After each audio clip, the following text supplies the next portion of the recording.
Hi, I'm James Eade of the Eade Foundation. You can call me Jim. The Eade Foundation is to build communities by playing chess.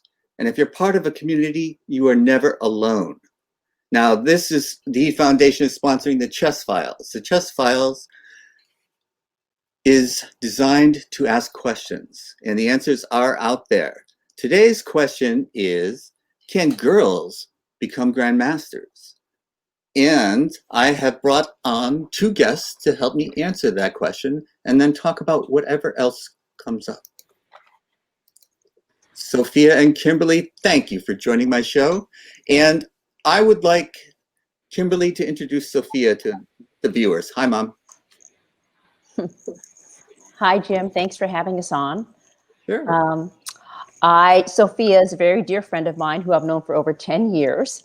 And she is an icon in the chess community, New York in particular, New York City, but also across the nation and also very involved internationally. She's an international arbiter, an NTD, and an international organizer. And she's also been director of the Columbia Grammar Chess program for 30 years or so. And that's a remarkably successful program, which she has headed up. And she's still, even despite the pandemic going on, is still keeping the program very active and trying to continue to promote chess, despite everything going on with online lessons and classes and things like that. And she's also involved in so many other organizations, including a foundation called Girls to Grandmasters, and also with the New York State Chess Association. So that's just a little tidbit of what Sophia is involved in. Yeah, I'm sure that's just a brief summary of all that she's done. But Sophia, why would I have Kimberly on this show? Could you tell me a little bit about Kimberly? Kimberly, I about 5 years ago, after knowing her for 5 years, felt that she'd be an important tool in women's and girls chess. And we were asked to be on the U.S. Women's Chess Committee by a longtime friend of yours, Ruth Herring. And I suggested Kim would be an incredible addition as someone who would always be able to volunteer anytime, anywhere, any day. And that is an essential part of how that committee especially made, I think, the awareness of women and girls chess explode the last 5 years, and many other people as well, like Jennifer Shahadi and friends, of doing community work at tournaments and around the U.S. Okay, thank you so much. So the Girls to Grandmaster, that's the URL. It's scrolling across the bottom of your screen right now. And so go to that site and check them out. But the question today that we are supposed to answer is, can girls become grandmasters? And, I think that's a preposterous suggestion. I mean, girls becoming grandmasters, you know how hard it is to become a grandmaster? It's ridiculous. I mean, if you put this in a script and send it to a Hollywood producer, there's no way they would make a show out of it. And who would watch it? So is there any example of a girl that has become a grandmaster? James, as you know, one of the strongest players ever in the world was Judith Pogar. And she really set the example of becoming a grandmaster and how to do it the right way. I don't know if you've ever seen any of her talks, any of her TED Talks. She talks of, which is really important, the relationship she had with her parents, how positive they were after even any defeat, how they were always found the positives in anything she did. But she's also clarifies of how much work and dedication she was forced to put into that activity. Are you saying, James, that women don't work hard? I don't think so. Look who our new vice president-elect is. Whoa. She's at that top. Ooh. So that is the chess, what I call glass ceiling. Yes. It's going to explode anytime soon. And as you know, Way to go, Sophia. I have the answer. Well, you put me in my place, but what about this idea of it being popular on television or something? Well, as you know, Queen's Gambit. Really? Do you have any idea of would somebody watch a show about chess? Oh, definitely. Queen's Gambit right now is the #1 streaming series on Netflix. And I mean, I'm so many people have heard of it and watched the series. Even non-chess players have become interested in chess because of Queen's Gambit. So I think that's just is going to continue to increase the popularity of chess, and it's something that people can explore during this pandemic more than ever. And so you're telling me that there is a show on Netflix that's the most popular show, and it's about a girl that becomes a grandmaster, and people are watching it. It's popular. Is that right, Sophia? Yeah, it is. It's based on, it's a book written by Walter Tevis, and he wrote The Color of Money. I got it here. Right. Ah, good job. Good job, Kimberly. I actually have the hardback, Kim, from 1985 from a bookseller that you might know, Jim, named Fred Wilson. I do know. He was always a supply, and I think I read the book in 87. He recommended it to me. It took me a day. I couldn't put it down. I know. I remember saying to him, when are they going to make this a movie? And then over the last couple of decades, unfortunately, some people thought that the book was cursed, or the potential of making it into some sort of movie. And as you see now, it became a series on Netflix, or a limited series. I don't know if there'll be a second series. So that the people that had taken on the task had passed away. So they weren't sure if it was cursed. But fortunately, it is not. And it is rocking. Anybody that knows me out of chess has asked me, what do you think? What do you think? So it has really, I think it's, maybe can I say it's touched the world, that chess is really out there, not just for women, but out there. And even in the movie, you can see, I'm going to spoil it for those, unfortunately, if you want to turn off your video for like 5 seconds, you should. Even the final episode, you see her community in the chess world come and help her, which is what we do, isn't it? I hope so. So, yeah. And if you're part of a community, you're never alone. And the chess community is there. It doesn't matter what language you speak. It doesn't matter what country you're from. You can be part of a chess community. If you play chess, if you're interested in learning, we can help you learn. If you're interested in playing, we can help you find a place to play. We can find a place online to play if you have broadband. So the chess community is out there. It's just, we don't know where you are, and you don't know where we are. We have to get connected. And when you're connected, you're part of the community. And then you'll never, ever feel alone again. So the chess community does work that way. Thank you for pointing that out, Sophia, because that is part of the mission of the foundation.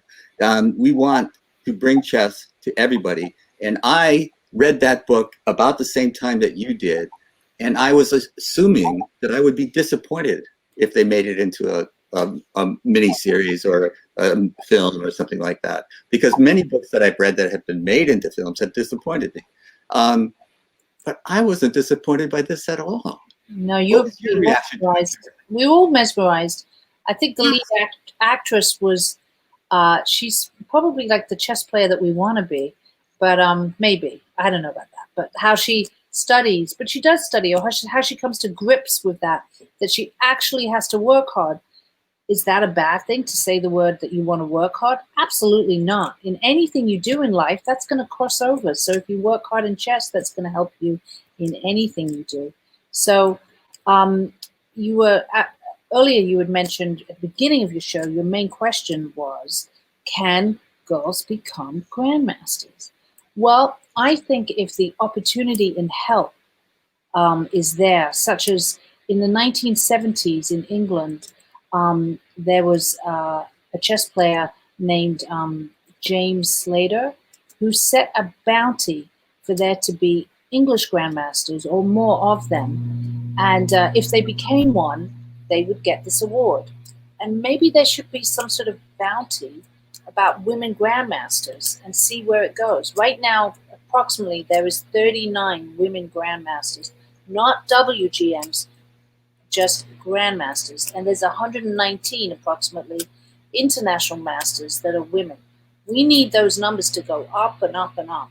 How do we do that? Well, we have to create activity, tournaments. It starts at the grassroots, or as our committee learned, the US Women's Committee, the base. The more events you have for women to play or girls to play in and opportunities, things will happen.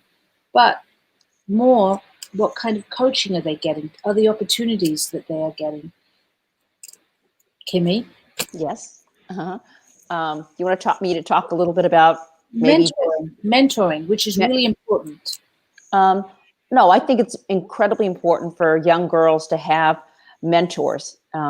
Girls, even outside of chess, to have girls that they can, older girls that they can look up to, girls that are in positions in which they can aspire to.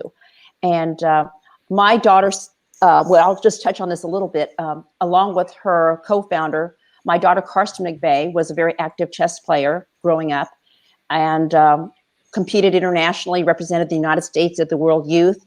And she is now 28 years old, but a couple of years ago, she and her co-founder, Nicole Maffeo, set up this foundation called Girls to Grandmasters.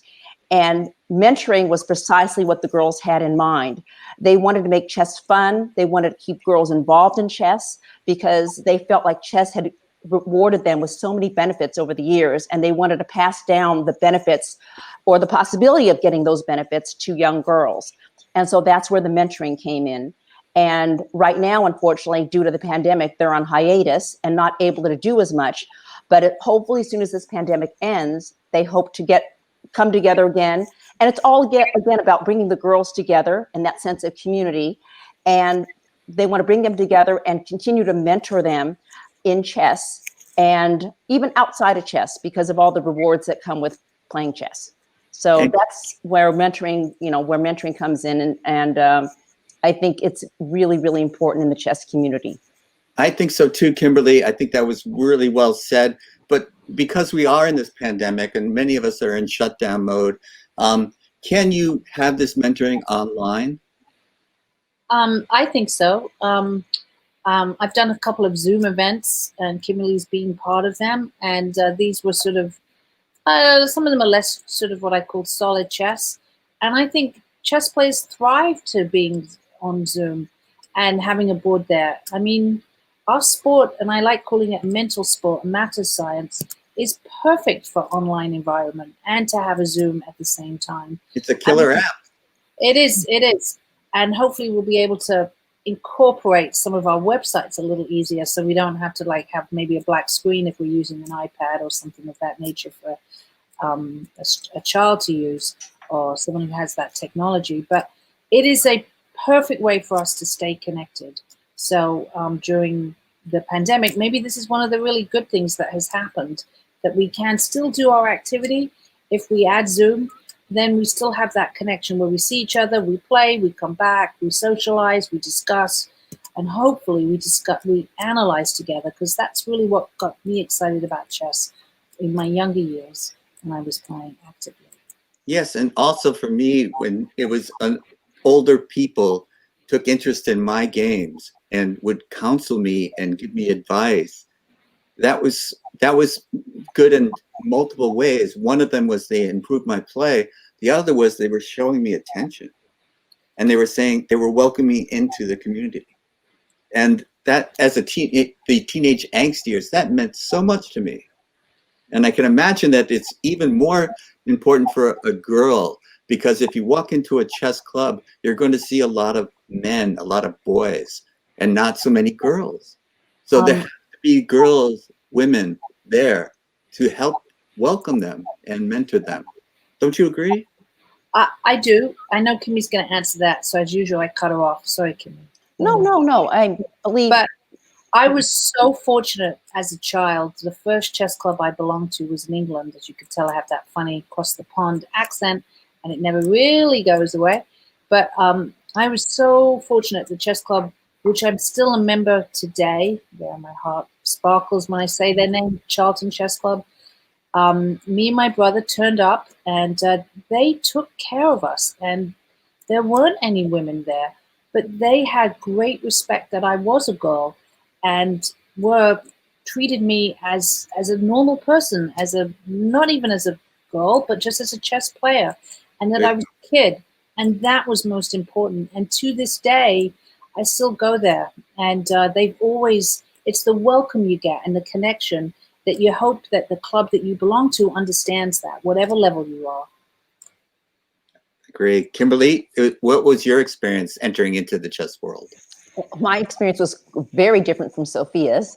I became involved in the chess community because my oldest daughter, Karsten, started playing chess, and it became very, at a very competitive level. And I actually ended up having all three of my children play chess because I felt like the benefits were so great. And after they quit playing chess, just when they went on to college, I really wasn't going to stay that involved, but Sophia was the one that kind of got me involved by nominating me to be part of this women's committee. And the goal of that committee was to empower girls and women through chess. So there are just a number of events and programs that they've set up, including something that I'm very involved in is organizing the girls' club room at the National Scholastic events. And that is to bring the girls into a club room, and they get to know each other. They bond with other girls from all across the country, and they just know that they have a place to go, and they make friends, and then they don't feel quite so alone, if you will. And so far, that's been very successful, and we hope to continue that once Over the Board Chess returns. Well, I'm just so filled with admiration for both of you for doing what you're doing, because this is so important to change the chess community. So it doesn't look like this monolithic block, and they're all the same. We want this. It doesn't matter what country you're from. It doesn't matter what language you speak. It doesn't matter if you're a man or a woman. It doesn't matter if you play chess. You're just part of the chess community. And Kimberly, do you know this guy? I took that picture. I knew you knew him. I know. Who is that? Tell me who that is. That is Grandmaster John Fedorovich, who is an old friend of mine. I know a very old friend of yours too. And Sophia's known John for many, many years also. Yeah, yeah. So, would you say he's welcoming a person as a person? I love John. He's great. Yes. And I met him because we insulted each other. And so it was perfect. We both started laughing. And but this is the thing. Not everybody is the same. Not everybody has the same sense of humor. Not everybody values the same things about chess. What I noticed when I was teaching children chess, that one of the benefits that you both mentioned is they learn to sit still and think. Now that's directly transferable back into the classroom. And we don't tell them that they're smart if they know how to play chess, but somehow that message is received. When they learn that they can play chess, they think they must be smart. And that is directly transferable back into class. The math problems don't look so difficult now. So they get confidence. And you build this confidence in a young person. That is a lifelong lesson that they get. So chess is a gift that lasts a lifetime. But you guys are part of this in a way that I just can't be. If I walk into a girl, and I've walked into a room full of girls and taught them chess, but they don't relate to me the way they would to you. So it's such an important role for women to be mentors to girls. Just as the men who were I never knew my grandfathers, but they were my grandfather's age, and they were mentors to me. It's so important. And so I just am so appreciative of what you're doing. And the answer to the question is, can girls become grandmasters? The answer is yes. Absolutely. And you're here. Absolutely. Absolutely. But it's not easy. No, it's not easy. It would be easy. It's not easy, period. But it's an incredible challenge. And in general, women love to be challenged and want to be challenged. So why not?